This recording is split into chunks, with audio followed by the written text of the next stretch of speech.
말씀 같이 보겠습니다. 이사야서 41장 17절부터 29절입니다. 41장 17절부터 29절. 다 찾으셨으면 이사야서 41장 17절부터 읽습니다. 시작.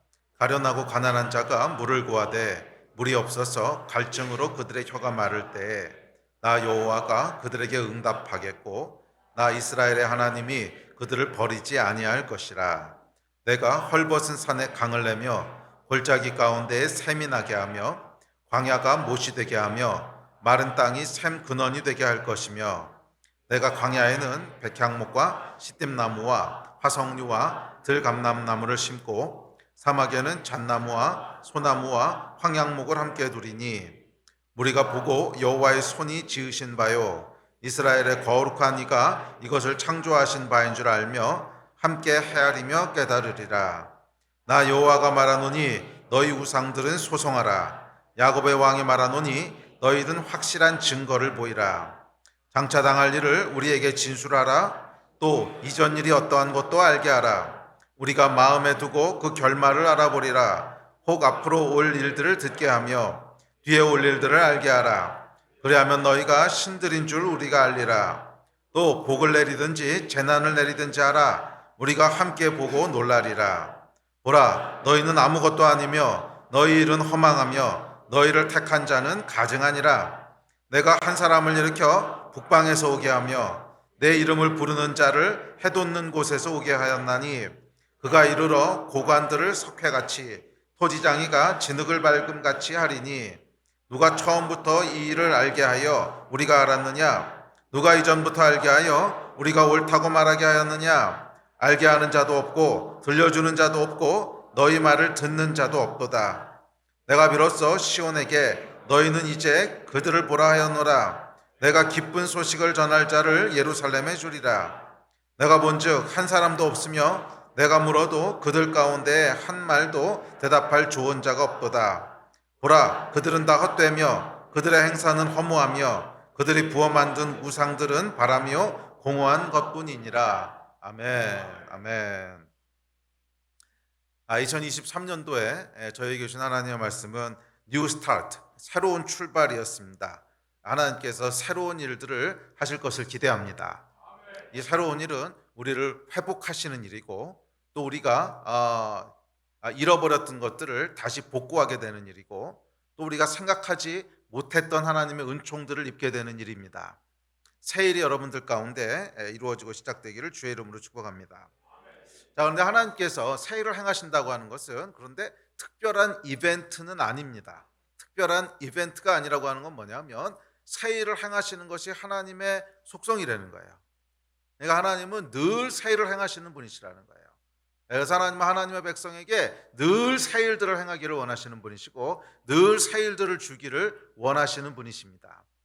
그래서 성경은 아침마다 새롭고 늘 새롭다고 했어요. 10년을 섬기고 20년을 하나님과 동행하고 30년을 하나님을 믿었어도 아침에 일어나면 또 새롭다는 거예요. 와, 이런 하나님이셨어. 와, 이런 일을 행하는 분이셨어. 그러니까 새로운 일이라고 하는 것은, 새 일이라고 하는 것은 하나님의 내재적인 속성입니다. 늘 하나님께서는 새로운 일들을 행하시는 분이세요. 이전과 같게 일하시는 분이 아니세요. 그래서 여러분, 이전 일은 기억지도 말라고 하셨어요. 그것이 좋은 일이든 아니면 상처되는 일이든 이전 것은 잊어버리십시오. 이전 일에 매여 있으면 어떤 일이 생기냐면 하나님이 늘 새 일을 행하시는 하나님의 일들을 따라가지 못하게 됩니다. 늘 새로운 일을 행하시려고 하는데 우리는 예전 것에 그냥 매여 있는 거예요. 뭐 좋은 일도 마찬가지입니다. 과거에 하나님이 이렇게 했더니 이렇게 역사하셨어. 과거에 하나님이 이런 은혜를 주셨어. 그것을 계속 붙잡고 있으면 그냥 그 이상 앞으로 나가지 못해요. 그런데 하나님께서는 그 정도의 일이 아니라 또 새로운 일을, 이전과는 또 다른 일을 계속 행하시는 분이십니다. 그래서 이전 일은 기억지도 말라고 하셨어요. 아멘. 새 일을 기대하시고 새 일을 경험하신 여러분 되시기를 바랍니다. 그게 하나님의 속성이기 때문에 그렇습니다. 이 새 일을 행하신 하나님의 역량은 영원보다도 크십니다. 그러니까 영원히 새 일을 행하셔도 여전히 새 일을 행하실 수 있으신 분, 그분이 우리 하나님이시라는 거예요. 그래서 만약에 이 속성이 없다면 천국은 아주 곤란한 곳이 돼 버릴 겁니다. 영원한 시간을 우리가 그곳에서 보내야 되는데 얼마나 지루하겠어요. 그 영원한 시간을 어떻게 버티겠어요? 만약 하나님께서 새 일을 행하신 하나님의 속성이 영원보다도 더 크시지 않다면, 그렇다면 천국은 아주 곤란한 것이 돼 버리겠죠. 근데 감사한 것은 하나님의 이 새 일을 행하시는 하나님의 능력은 영원보다도 크세요. 그러니까 영원히 계속 새 일을 행하셔도 여전히 새 일을 계속 행하실 수 있는 분이시라는 거예요. 이분이 우리 하나님이십니다. 그래서 새 일을 행하시는 그 속성, 그 하나님의 속성을 경험하는 한 해가 되시기를 주의 이름으로 축복합니다. 그리고 올해뿐만이 아니라 우리가 이 땅을 걸어가는 동안, 아니 천국에서 영원한 시간 동안에도 계속 이 하나님의 새로운 속성들, 새 일을 행하신 하나님의 일들을 경험하는 축복이 있기를 주의 이름으로 축원합니다. 그래서 그 일을 바꿔 얘기하잖아요. 바꿔 말하면 내 삶 가운데 별로 새로운 일이 없었다. 뭐 새로운 일이라고 하는 게 세상에 일어나는 이벤트 말고 영적인 의미에서 별로 새로운 일이 없었다. 그러면은 이것은 영이 침체되어 있다는 뜻 아닐까요? 우리 영이 침체되어 있지 않다면 늘 하나님께서 사용하시는 새로운 일들이 우리 가운데 있어야 돼요. 뭐 일이라고 하는 것은 어떤 이벤트를 얘기하는 것이 아니라 늘 하나님이 주시는 새로움이 있어야 된다는 거예요.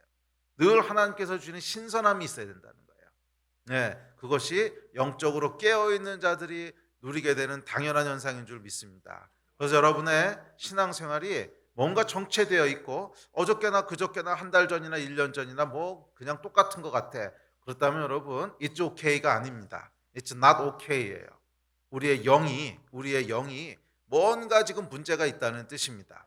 날마다 새롭게 하신 하나님의 은혜, 날마다 새롭게 하신 하나님의 속성이 우리 가운데 누려지고 있지 않다는 거잖아요. 매일매일 새로운 하나님을 만나시고 그 새로움이 영원히 지속되는 여러분 되시기를 축복합니다. 그게 정상적인 거예요. 그게 정상적인 거예요. 아멘. 자, 우리가 살펴보고 있는 이사야서 후반부는 이 하나님이 행하시는 새로운 일, 특별히 회복에 대한 예언의 말씀입니다. 회복에 대한 예언의 말씀입니다. 그래서 이 말씀의 배경을 살펴보면 이 바벨론 포로 생활 70년이 끝나가는 사람들에게 주시는 예언입니다. 물론 이사야가 예언했던 시점은 그보다 훨씬 더 빠른 시점이었지만 이사야가 미래를 내다보고 타겟팅하고 있는 사람은 바벨론의 포로로 잡혀가 있을 그 사람들이에요. 그래서 포로에서부터 회복하실 것에 대한 구원과 회복에 대한 약속의 말씀을 예언하고 있습니다. 그리고 이 구원과 회복의 새로운 일은 바벨론 포로 시대를 뛰어넘어서 모든 역사 가운데, 모든 하나님의 백성들 가운데 역사하시는 하나님의 구원과 회복의 이야기입니다. 그것에 대한 예표라는 거예요. 그래서 2023년에는 이 새로운 회복을 경험하고 누리는 한 해가 되시기를 주의 이름으로 축원합니다. 만약 여러분의 삶 가운데 무너진 것이 있다면 회복된 해가 되기를 축원합니다. 잃어버렸던 것들이 있다면 다시 되찾는 해가 되기를 주의 이름으로 축원합니다. 아멘. 만약 여러분들이 묶여 있는 것들이 있다면 자유케 되는 해가 되기를 축원합니다. 만약 여러분들이 누리지 못하고 있는 것들이 있다면 다시 누리게 되는 해가 되기를 축복합니다. 만약 풍성하지 못했던 것들이 있다면 풍성해진 해가 되기를 축복합니다. 하여간 하나님께서 행하시는 회복을 누리는 해가 되기를, 아멘. 이 새로운 일을 누리는 해가 되기를 주의 이름으로 다시 한번 축원합니다. 그 기대를 가지고 계속 기도하십시오. 자, 오늘은 41장 후반부 말씀을 함께 살펴보려고 합니다. 41장 후반부 말씀은 하나님께서 행하시는 회복에 대한 메시지인데 언제 하나님이 회복을 행하시고 그 회복의 특징은 무엇인지를 우리에게 구체적으로 얘기해 주고 있습니다. 자, 먼저 17절 말씀부터 볼 텐데요. 자, 17절 말씀 보면 하나님께서 새로운 일을 17절 뛰어나 보세요. 하나님께서 새로운 일을 행하시는데 그 일을 행하시는 배경 또는 조건이 있다는 것을 알 수 있습니다. 그러니까 아무 때나 새로운 일을 행하시는 것이 아니라 이 배경이 조성되었을 때 행하신다는 거예요. 그래서 이어지는 18절과 19절에 보면 하나님 18절과 19절에 보면 뭐라 그러시냐면 헐벗은 산에 강을 내고 골짜기에 샘을 내고 광야에 못이 나게 하고 마른 땅이 삼근원이 되게 하실 거래요. 자, 그런데 이 회복하시는 얘기죠. 자, 회복하시는 새 일을 행하시는 하나님의 역사에 대한 얘기인데 이 회복하는 하나님의 역사가 언제 일어난다는 게 이게 17절입니다. 17절 저렇게 됐을 때 18절 19절의 역사를 행하신다는 거거든요. 자, 17절이 뭔가 다시 한번 읽어봅시다. 시작.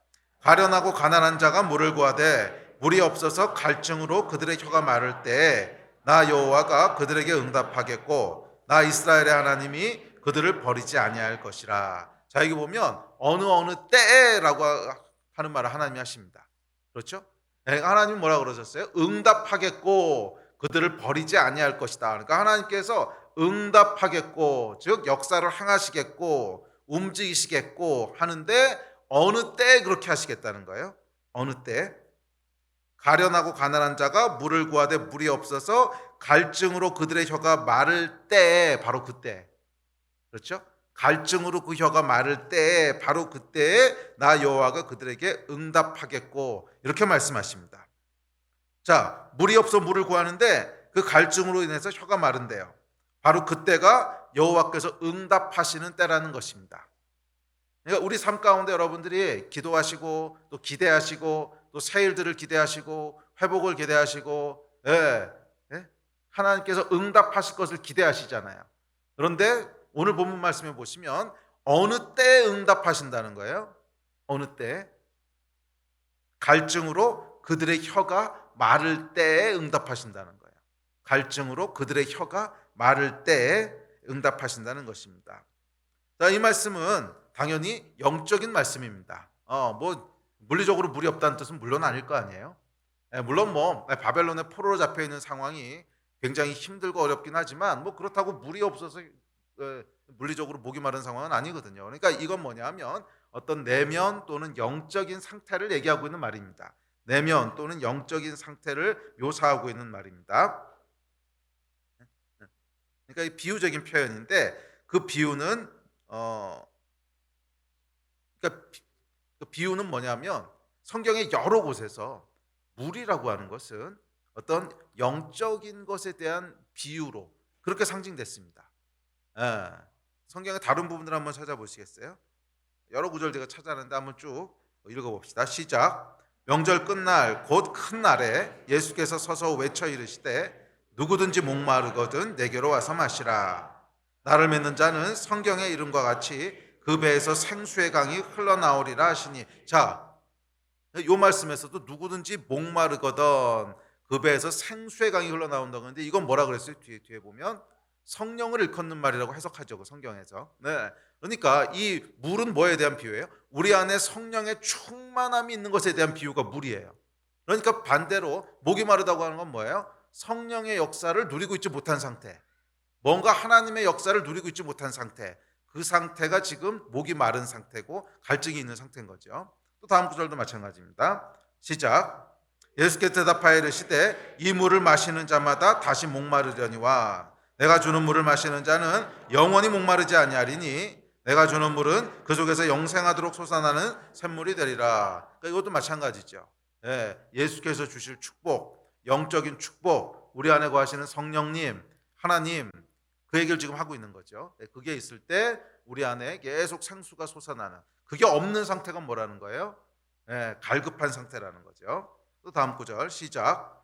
의에 줄이고 목마른 자는 복이 있나니 그들이 배부를 것이며. 또 다음 구절 시작. 또 내게 말씀하시되 이루었도다. 나는 알파와 오메가요 처음과 마지막이라. 내가 생명수 샘물을 목마른 자에게 값없이 주리니.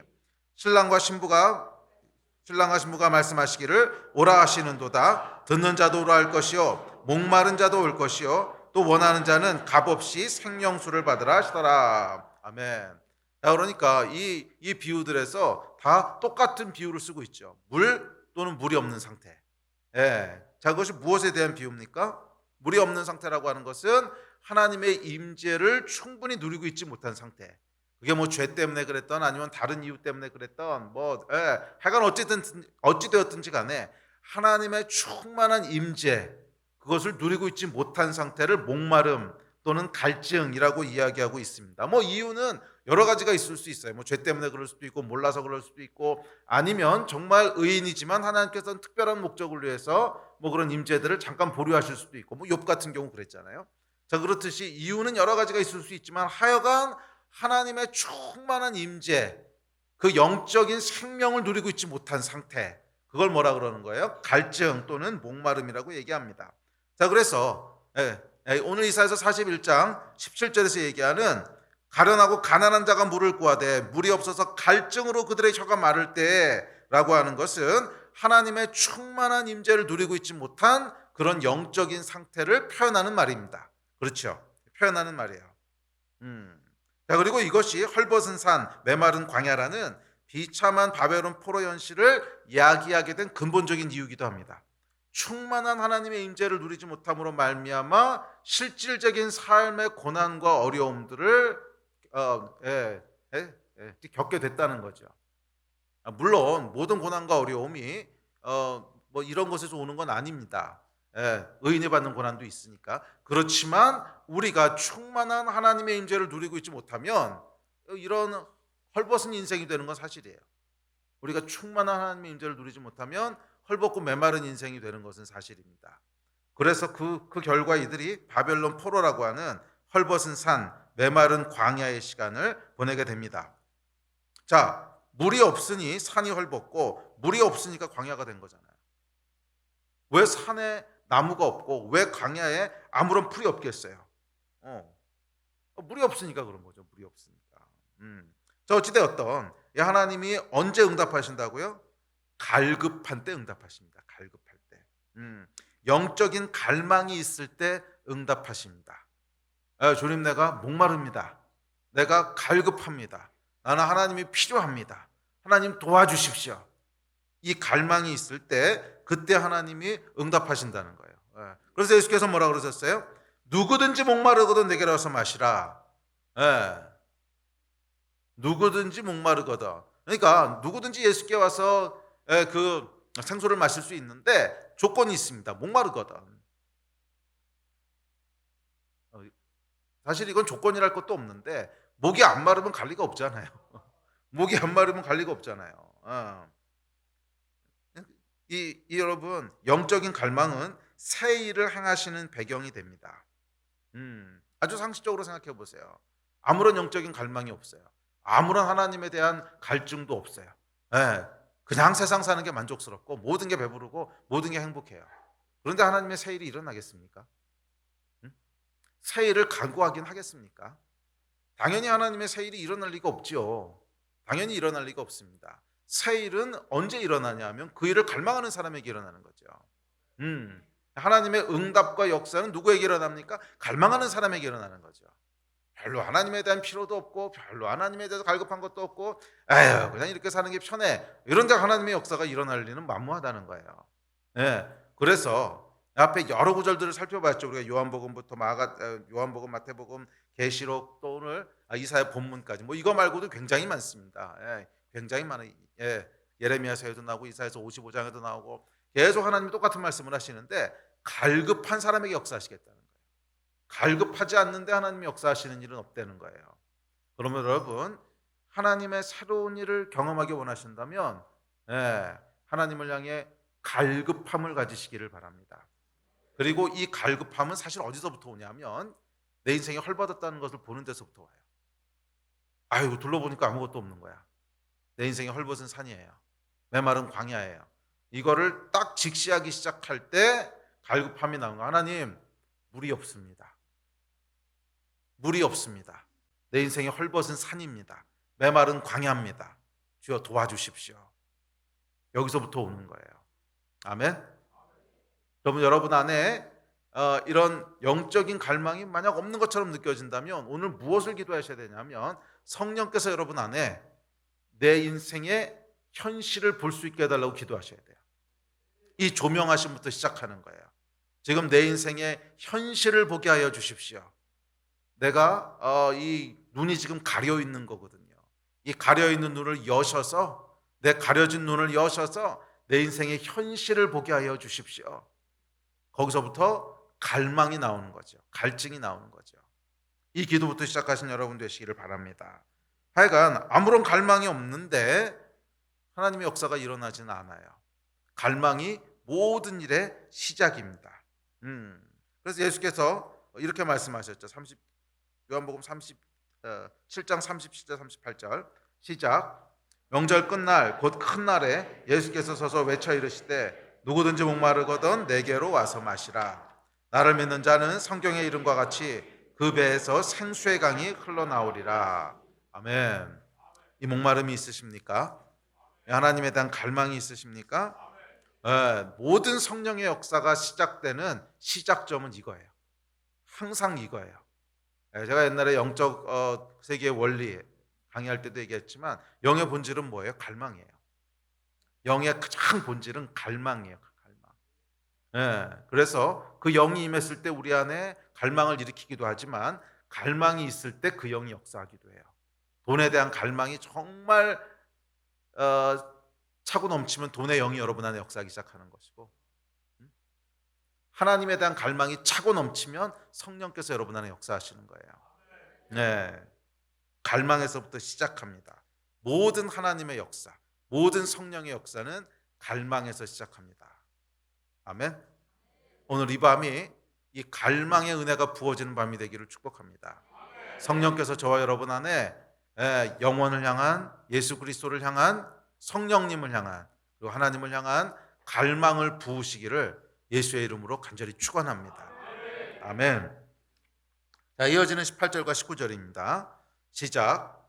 내가 헐벗은 산에 강을 내며 골짜기 가운데에 샘이 나게 하며 광야가 못이 되게 하며 마른 땅이 샘 근원이 되게 할 것이며 내가 광야에는 백향목과 시띠나무와 화석류와 들감남나무를 심고 사막에는 잣나무와 소나무와 황양목을 함께 두리니. 자, 이제 이스라엘 그러니까 이스라엘의 갈망 위에 이제 하나님의 일이 시작되는데, 그 일은 뭐였냐면 헐벗은 산에 강을 내고 골짜기 가운데 샘이 나게 하고 광야가 못이 되게 하고 마른 땅이 샘 근원이 되게 하시는 것입니다. 또 광야에 백향목과 시띠나무와 화석류와 들감남나무를 심으시고 또 사막에는 잣나무, 소나무, 황양목이 무성하게 되는 것입니다. 그러니까 이게 하나님이 행하신 새로운 일인데, 앞서도 얘기했지만 여러분, 헐벗은 산이 헐벗은 이유가 뭐지요? 헐벗은 산이 헐벗은 이유. 물론 나무가 없어서 헐벗은 건데 왜 나무가 없을까요? 그렇죠, 물이 없으니까. 뭐 물이 있었다면 당연히 숲이 우거졌겠죠. 헐벗었겠습니까? 상식적으로 여러분, 물이 충분히 있는 곳에 가면 그 주변에 사람이 일부러 뭐 심지 않아도 당연히 풀들도 많고 나무도 많고 그렇죠. 물이 많은 곳인데 헐벗은 곳이라는 건 없어요. 항상 헐벗은 곳은 뭐냐면 물이 없으니까 헐벗는 겁니다. 광야도 마찬가지입니다. 왜 광야가 광야가 됐습니까? 물이 없으니까 광야가 된 거죠. 물이 있으면 광야가 될 리가 없지요. 거기 뭐라도 납니다. 뭐라도 납니다. 물이 있었으면 숲이 무성했지 광야가 되었을 리가 없습니다. 산이 헐벗고 광야가 황폐한 이유는 물이 없기 때문입니다. 우리 인생이 그렇다는 거예요. 우리 인생이 그렇다는 거예요. 삶에 열매가 없고 인생이 헐벗고 황폐했다면 그 이유는 뭐예요? 물이 없기 때문이라는 거예요. 영적인 생명이 없기 때문이라는 거예요. 영적인 생명이 없기 때문이라는 거예요. 이것이 인생이 헐벗은 진짜 이유입니다. 사람들은 내 인생이 헐벗고 내 인생이 광야같이 된 이유, 삶에 열매가 없는 이유를 자꾸 다른 곳에서 찾으려고 합니다.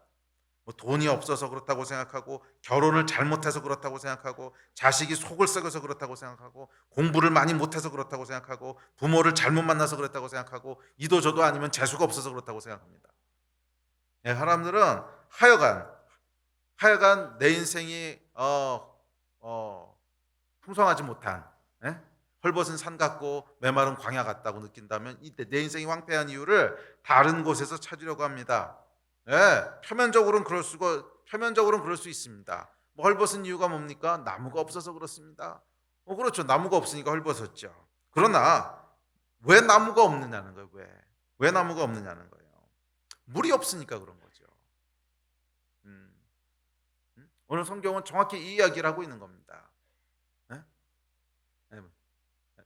이 성경의 말씀이 여러분, 뭐 실제로 거기 물리적으로 거기 있는 산하고 광야에 대한 얘기일 리가 없잖아요. 당연히 이스라엘 백성, 사람들에 대한 얘기죠. 당연히 사람들에 대한 이야기죠. 너희 인생이 헐벗은 광야고, 너희 인생이 메마른 헐벗은 산이고, 너희 인생이 메마른 광야고, 이야기하고 있는 거죠. 당연히. 뭐 그 물리적인 땅 이야기를 왜 하시겠습니까? 사람 얘기하는 거죠. 너희 인생이 왜 이렇게 헐벗은 산이고 메마른 광야인 줄 아느냐? 그런 너희 인생 가운데 내가 헐벗은 산에 강을 낼 것이고 메마른 광야가 샘근원이 될게 할 것이고, 사막에 물이 있게 할 것이고, 이 이야기 지금 하시는 거잖아요. 너희 인생이 왜 이렇게 됐는 줄 아느냐?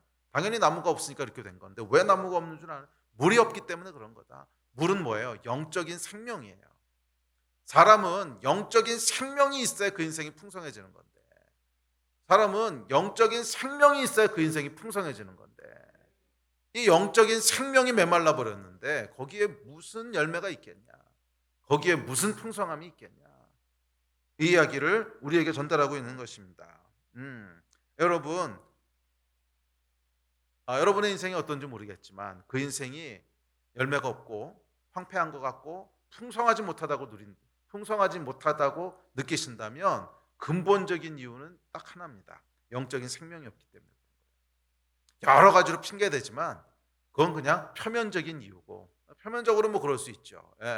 뭐가 어때서, 뭐 돈이 없어서, 뭐에 실패해서, 부모를 잘못 만나고, 자식이 속을 썩이고, 결혼했는데 남편이 그지 같은 사람이고, 뭐 하여간 뭐 표면적인 이유는 수백 가지가 있을 수 있겠지만 근본적인 이유는 뭐 영적인 생명이 없어서 그런 거예요. 영적인 생명이 없어서 그런 거예요. 하나님께서 주시는 영적인 생명이 메말라 버렸기 때문에 여러분의 인생이 헐벗은 산이 되고 메마른 광야가 된 겁니다. 아멘. 그리고 하나님은 회복의 역사는 언제 시작하는 거예요? 이 사실을 깨닫는 것에서 시작하는 거예요. 이 사실을 깨닫는 것에서 시작하는 거예요. 아이고 하나님, 내 인생에 물이 없음으로 이렇게 됐습니다. 아이고 하나님, 내 인생에 영적인 생명이 메말라 버려서 이렇게 됐습니다. 이걸 깨닫는 순간 거기서부터 하나님의 회복의 역사가 시작될 거라고 약속하신 거예요. 그때 내가 응답하겠고 말씀하셨잖아요. 아멘. 우리 여러분, 참 이 죄된 자아의 아주 집요한 특징이 뭐냐면 자꾸 핑계 대려고 하는 거죠. 자꾸 이 핑계 저 핑계, 주로 사람 핑계죠. 저 사람 때문에 그렇고, 이 사람 때문에 그렇고, 남편 때문에 그렇고, 아내 때문에 그렇고, 누구 때문에 그렇고, 저것 때문에 그렇고, 계속 손가락을 바깥으로 향하는. 죄송하지만 여러분, 그거는 아무짝에도 쓸모없습니다. 절대 인생의 문제를 해결하지 못합니다. 절대 해결하지 못해요. 성경은 뭐라고 얘기하는 거예요?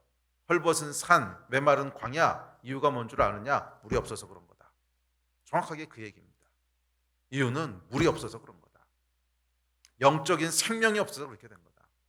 이 사실을 인정하셔야 돼요. 그래야 그 다음 스텝으로 나갈 수 있는 거예요. 이 사실을 인정하셔야 돼요. 표면적으로 뭐 수만 가지 이유가 떠오를 수 있습니다. 정말 재수가 없어서 그럴 수도 있고, 뭐 뒤에서 뒤통수 친 놈 때문에 그럴 수도 있고, 뭐 수만 가지 이유가 있을 수 있지만 그렇게 해서는 절대로 하나님의 회복과 새로운 역사는 경험할 수 없어요. 회복의 역사는 언제 경험하는 거예요?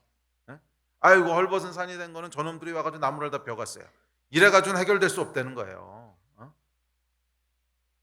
설령 나무를 벼갔더라도 거기 물이 있으면 시간 지나면 다시 나겠지.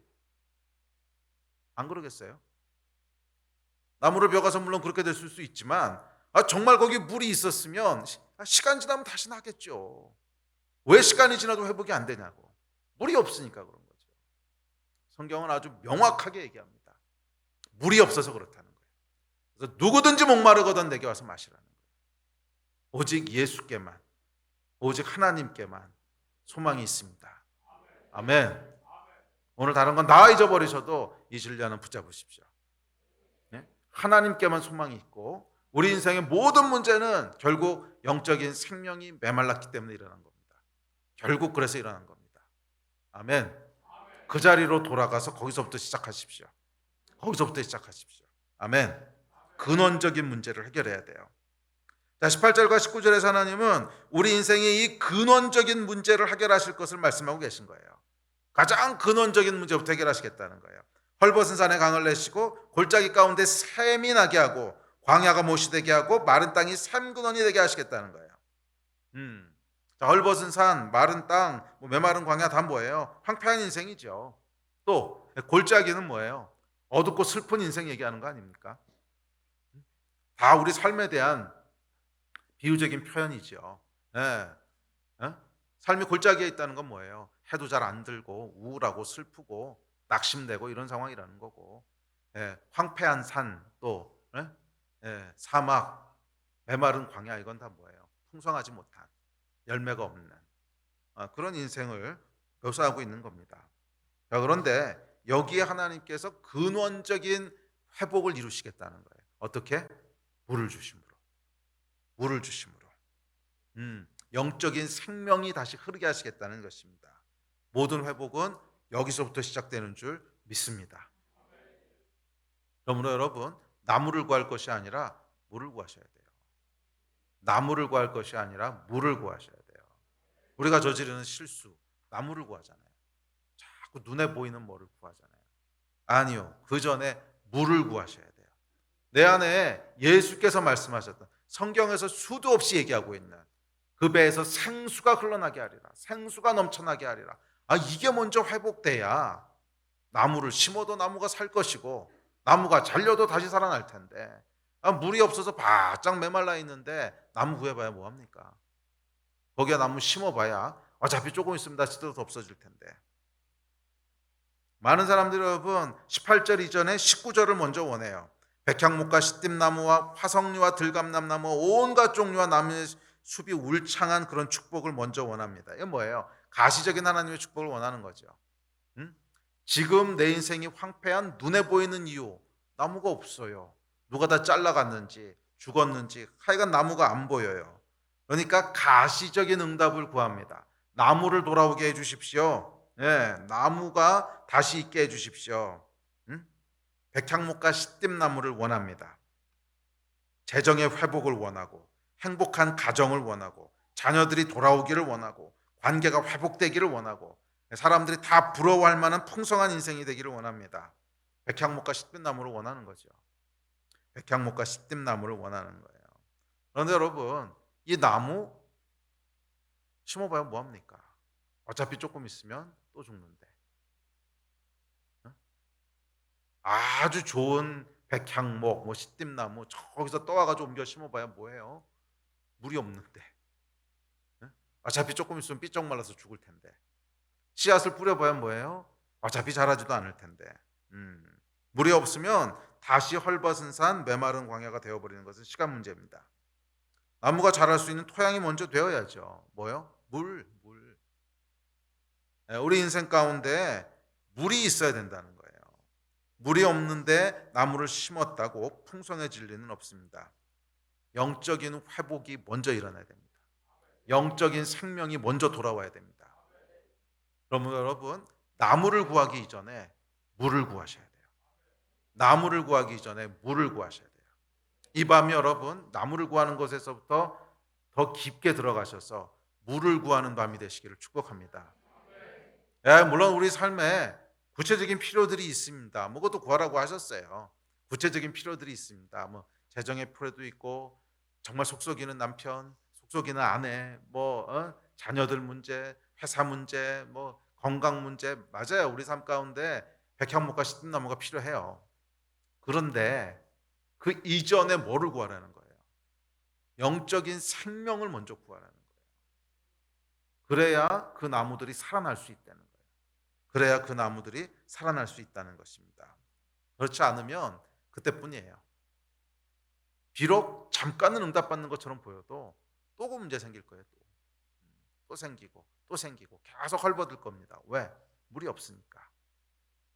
영적인 생명을 구하는 밤이 되시기를 주의 이름으로 축원합니다. 자, 이어지는 20절입니다. 시작. 우리가 보고 여호와의 손이 지으신 바요 이스라엘의 거룩한 이가 이것을 창조하신 바인 줄 알며 함께 헤아리며 깨달으니라. 예. 그래서 이렇게 하나님께서 회복의 일들을 행하시면 우리가 보고 알게 된다는 거예요. 여러분에게 행하신 일로 인하여 하나님의 이름이 널리 알려지게 될 것이고, 여러분에게 행하신 회복의 역사로 인하여 하나님의 이름이 영광을 받게 될 줄 믿습니다. 무리가 보고 알게 된다는 거예요. 무리가 보고 알게 된다는 거예요. 그래서 여러분, 하나님 행하시는 일의 또 하나의 특징인데 어디 구석에서 몰래 행하시는 게 아니라는 거예요. 뭔가 하나님께서 우리 인생 가운데 회복의 역사를 행하시면 모든 사람들이 알게 될 것이고 그 일을 통해서 하나님이 영광을 받게 될 것입니다. 이 일이 일어나는 그런 큰 은혜가 있기를 주의 이름으로 축원합니다. 이어지는 21절부터 마지막 절까지는 이제 우상에 대한 하나님의 소송입니다. 우상에 대한 하나님의 소송. 자, 여기서 이제 21절 먼저 같이 읽어보죠. 시작. 나 여호와가 말하노라 너희 우상들은 소송하라. 야곱의 왕이 말하노니 너희는 확실한 증거를 보이라. 그래서 하나님께서 이제 우상에게 소송을 거십니다. 이 41장에 보면 이제 소송 거는 장면이 두 개 나오는데 하나는 야곱아 이러면서 소송을 거시고 그 다음에 이 우상에게 소송을 거시죠. 자, 우상에게 소송을 거시는데 여기서 우상은 굉장히 포괄적인 의미로 사용된 겁니다. 물론 이 고대 시대에는 다른 신 이라고 하는 그 종교로 우상이 한정된 듯이 보이지만 사실은 꼭 종교에만 한정된 것이 아니에요. 우상의 본질은 뭡니까? 하나님 이외에 내가 뭔가 해보려고 하는 것이 다 우상이죠. 하나님 이외에 내가 의지하고 하나님 이외에 뭔가 해보고 싶은 것을 다 우상이라고 부르는 거예요. 근데 고대 시대에는 그게 그냥 신들의 모습으로 나타났으니까 신이라고 표현된 거지. 현대 시대에는 수많은 모습의 우상들이 있을 겁니다. 자기 힘을 의지하는 것도 우상이고 돈을 의지하는 것도 우상이고 하여간 하나님 이외에 의지하는 모든 것들을 우상이라고 합니다. 그런데 왜 여기서 하나님께서 우상에게 소송을 거셨을까요? 여러분 이들의 상황을 생각해 보세요. 바벨론 포로로 잡혀가 있습니다. 뭔가 벗어나야 될 거 아니에요. 벗어나고 싶을 거 아니에요. 고통스럽잖아요. 그러니까 사람이 말이에요. 뭔가 어려움에 처하게 되고 뭔가 삶의 위기를 겪게 되면 벗어날 방법들을 찾는다는 거예요. 벗어날 방법들을 찾아서 이것도 해보고 저것도 해보고 이것도 해보고 이런다는 거죠. 거기에 대해서 하나님께 소송을 거시는 거예요. 네가 그런다고 해결될 수 있는 것 같냐? 그런다고 해결될 수 있는 것 같냐? 그래서 우상에게 소송을 거십니다. 그러니까 이 바벨론 포로되었던 백성들이 이 상황을 타개하고 싶어서 섬기는 우상인 거예요. 그러니까 그냥 우상이 아니라 이 상황을 벗어나고 싶어서 지금 섬기고 있는 우상들이라는 거예요. 그 우상들에게 소송을 거시는 거예요. 그런다고 그 우상이 너에게 뭐 해줄 수 있을 것 같아? 이 얘기를 지금 하시는 겁니다. 우리도 마찬가지입니다, 여러분. 삶이 내 인생이 헐벗은 산 같고 메마른 광야 같다고 느껴지면 거기서 벗어날 방법을 찾지요. 열심히 나무 사다가 심기도 하고 사람을 불러다가 거기에 뭐 조경을 하기도 하고 하여간 뭔가 시도한다는 거예요. 이게 우상이라는 겁니다. 자, 그런데 하나님께서 지금 그 우상들에게 소송을 거시는 거예요. 자, 이 소송을 통해서 우리는 하나님이 행하신 일의 특징이 무엇인지를 명확하게 알게 됩니다. 그러니까 우상에게 네가 이런 걸 할 수 있느냐, 네가 저런 걸 할 수 있느냐 이렇게 물어보시는데 그 얘기를 바꿔 얘기하면 하나님은 그렇게 하신다는 거죠. 우상은 못하고 하나님이 하시는 일이 뭔지를 우리에게 명확하게 보여주고 계십니다. 그래서 소송이란 표현을 통해서 하나님이 하시는 일이 무엇인지를 우리에게 명확하게 보여주고 계십니다. 자, 뭐라고 말씀하시냐면 우상에게 너희는 확실한 증거를 보이라. 우리 그 21절 말씀 띄워놔 주세요. 그냥 야곱의 왕이 말은 너희는 확실한 증거를 보이라. 확실한 증거를. 자, 이 말을 바꿔 얘기하면 하나님께서 행하시는 일에는 뭐예요? 확실한 증거가 있다는 거예요. 확실한 증거가 있다는 것입니다. 그러나 우상은, 다른 신은, 다른 시도는 확실한 증거가 없다는 거예요. 이 신도 괜찮고 저 신도 괜찮은데 그 중에 하나님을 선택하는 게 아니라는 거예요. 이 방법도 괜찮고 저 방법도 괜찮은데 그 중에 하나님을 선택하는 게 아니라는 거예요. 다른 어떠한 신도, 다른 어떠한 방법도 확실한 증거가 없다는 거예요. 오직 하나님에게만 확실한 증거가 있습니다. 오직 하나님만 확실하십니다. 아멘이십니까? 오직 하나님께만 확실한 증거가 있습니다. 이게 우리가 하나님을 믿고 의지하는 이유입니다. 자, 그렇다면 확실한 증거가 뭡니까? 이어지는 22절과 23절입니다. 시작. 장차 당한 일을 우리에게 진술하라. 또 이전 일이 어떠한 것도 알게 하라. 우리가 마음에 두고 그 결말을 알아보리라. 혹 앞으로 올 일을 듣게 하며 뒤에 올 일을 알게 하라. 그리하면 너희가 신들인 줄 우리가 알리라. 또 복을 내리든지 재난을 내리든지 하라. 우리가 함께 보고 놀라리라. 예, 그 두 가지를 우상에게 소송하시는데 네가 영적인 능력이 있는지 행해보라는 거예요. 앞으로 일어날 일, 뒤에 일어날 일을 네가 알겠느냐? 이것은 단순히 미래를 예측할 수 있겠느냐는 것을 떠나서 그런 영적인 능력이 있느냐 하는 것을 포괄적으로 지금 소송하고 있는 거죠. 너는 그냥 땅에 있어서 땅에 있는 일밖에 모르는 자들 아니냐. 그러나 하나님은 하늘에 계신 분이시고, 그러나 하나님은 과거와 현재와 미래를 모두 알고 계시는 분이시고, 그러나 하나님은 이 세상의 모든 지혜를 뛰어넘는 분이시고, 그러나 하나님은 이 세상에 불가능하다는 일들을 우습게 뛰어넘으시는 분이시고, 자연과 초자연을 마치 아무것도 아닌 것처럼 행하시는 분이시고, 이분은 하나님밖에 없다는 거예요. 이분은 하나님밖에 없다는 거예요. 세상의 어떤 종교도, 세상의 어떤 과학도, 세상의 어떤 지혜자도 하나님같이 행하실 수 있는 분은 없어요. 영적인 능력은 오직 하나님께만 있습니다. 영적인 능력은 오직 하나님께만 있습니다. 그래서 앞서도 얘기했지만 결국 우리 안에 일어나는 회복은 영적인 회복부터 시작돼야 돼요. 밖에 보이는 물리적인 회복이 아닙니다. 영적인 회복부터 먼저 시작돼야 돼요. 우리 안에 그 일을 행하시는 하나님의 영적인 능력이 우리 안에 하나님밖에 없다라고 하는 것을 확증하게 될 때 거기서부터 그 다음 스텝이 일어나는 거예요. 하나님 행하시는 새로운 일들을 여러분 기대하십니까? 기대하신다면 우리 안에 이 영적인 확증이 먼저 일어나게 되기를 주의 이름으로 축원합니다. 여호와 하나님밖에는 없습니다. 하나님만이 그 일을 행하실 수 있는 유일한 분이십니다. 아멘. 그렇잖아요, 여러분. 우리가 꼭 예언의 은사가 있어서 미래를 아는 것이 아니라고 할지라도 깊게 기도하고 성령 안에서 우리가 한 걸음 한 걸음 하나님을 따라갈 때 결국 미래를 아는 것처럼 선택하는 거 아니에요? 결국 최고의 선택들을 하게 되잖아요. 왜? 하나님은 미래를 아시는 분이시니까. 장래일을 아시는 분이시니까. 꼭 우리가 무슨 예언하는 은사가 있어서 그다음에 이렇게 될 거고 저렇게 될 거고 다 알기 때문에 선택하는 것, 그런 게 아닐지라도, 그리고 그런 것을 얘기하는 것도 아닙니다. 성경에서 얘기하는.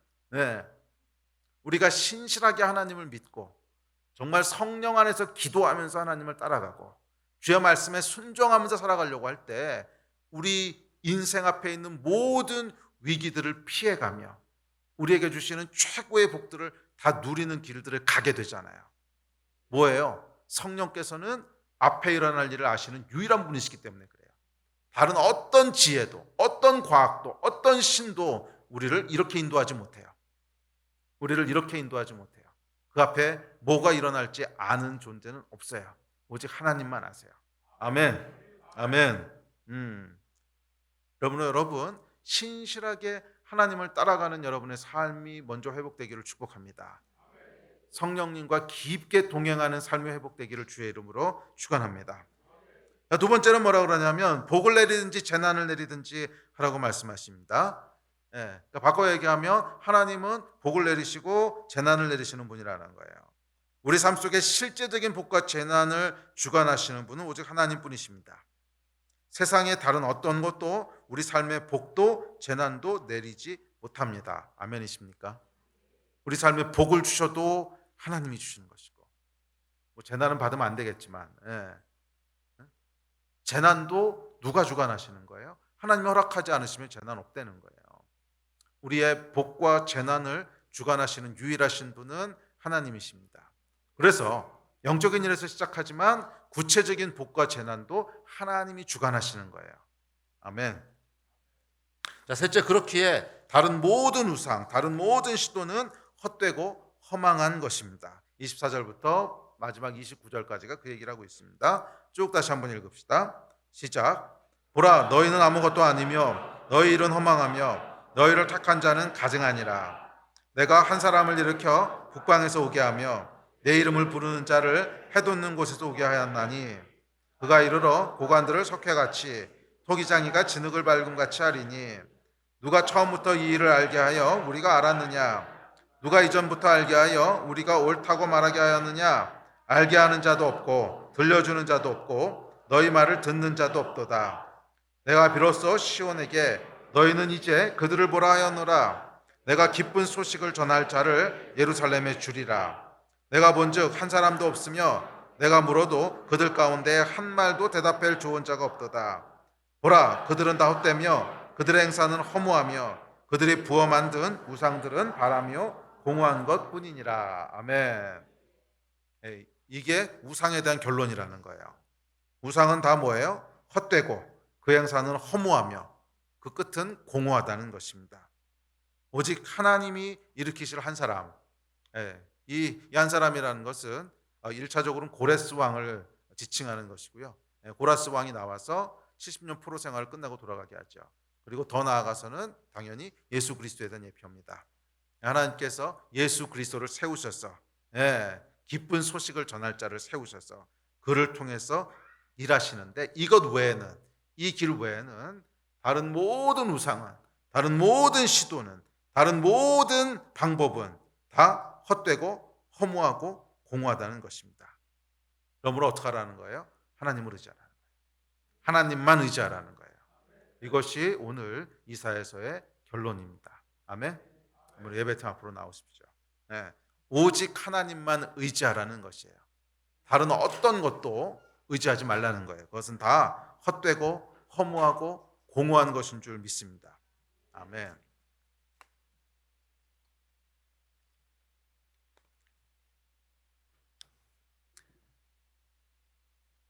우리 인생에 헐벗은 산과 광야를 마주하게 되면 사람들은 부지런히 벗어날 방법을 찾습니다. 여기서 어떻게 벗어날까? 어떻게 이 문제를 해결할까? 이사야 선지자가 얘기하는 우상입니다. 그러나 우상은 헛되고 허무하고 공허합니다. 아무런 복도 주지 못하고 아무런 재앙도 내릴 수 없습니다. 헐벗은 산과 메마른 광야의 근본적인 문제는 나무가 없는 게 아닙니다.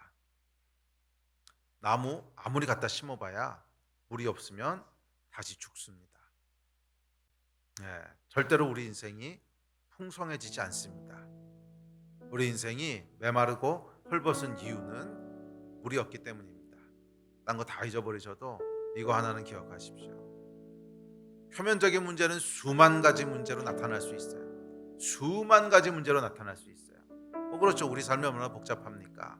수만 가지 문제로 나타날 수 있지만 근원에 가보면 문제는 다 동일합니다. 물이 없기 때문에, 영적인 생명이 없기 때문에 그렇습니다. 그러므로 여러분, 나무를 구하기 이전에 물을 구하십시오.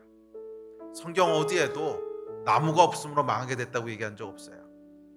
물이 없음으로 갈급할 때, 물이 없음으로 목마를 때 항상 그렇게 얘기하지, 나무가 없음으로 뭐 어쩌고 이런 얘기 나온 적이 없잖아요.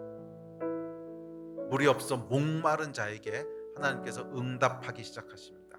그게 이제 문제의 근원에 도달한 거예요. 내 인생의 진짜 문제는 물이 없는 거였구나. 내 인생의 진짜 문제는 하나님의 생명이 고갈된 거구나.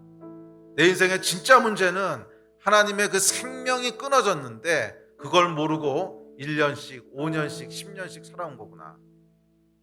헐벗은 산에 강이 돌아와야 되는구나. 헐벗은 산에 강이 돌아와야 되는구나. 물이 다시 흘러야 되는구나. 주님, 내가 목마르오니, 내가 가려나오니 오늘 내 인생 가운데 물을 흘려보내 주십시오. 영적인 생명을 흘려보내 주십시오. 물이 다시 돌아오게 하여 주십시오. 메마른 광야에 샘이 다시 솟아나게 하여 주십시오. 누구든지 목마르거든 내게로 오라고 말씀하지 않으셨습니까? 예수 그리스도께로 우리가 가오니 내 인생 가운데 생수의 근원이 회복되게 하여 주십시오. 물이 회복되게 하여 주십시오. 이렇게 우리 한번 기도하지 않으시겠습니까? 그것이 모든 회복의 시작이 될 줄 믿습니다. 자리에서 일어나서 기도합시다.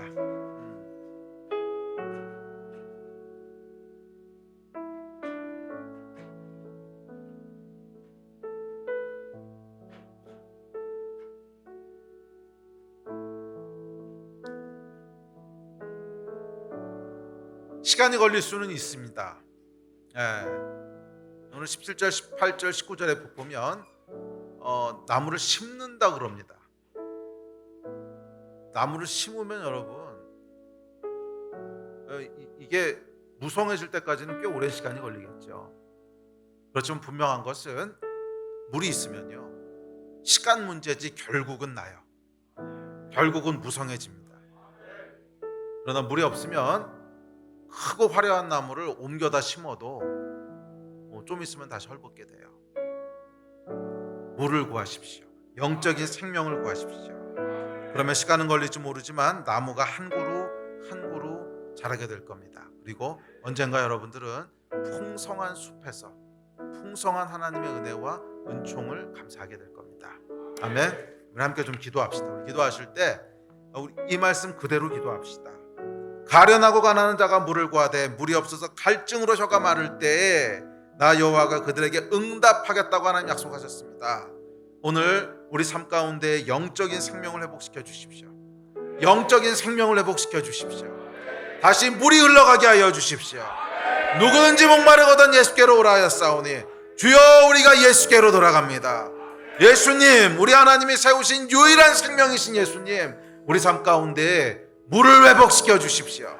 생수를 회복시켜 주십시오. 샘을 회복시켜 주십시오. 나무가 살아날 수 있는 토양을 만들어 주십시오. 이 일을 위해서 우리 주여 3번 같이 크게 부르주시고 합심해서 기도하십시다. 기도하시겠습니다. 주여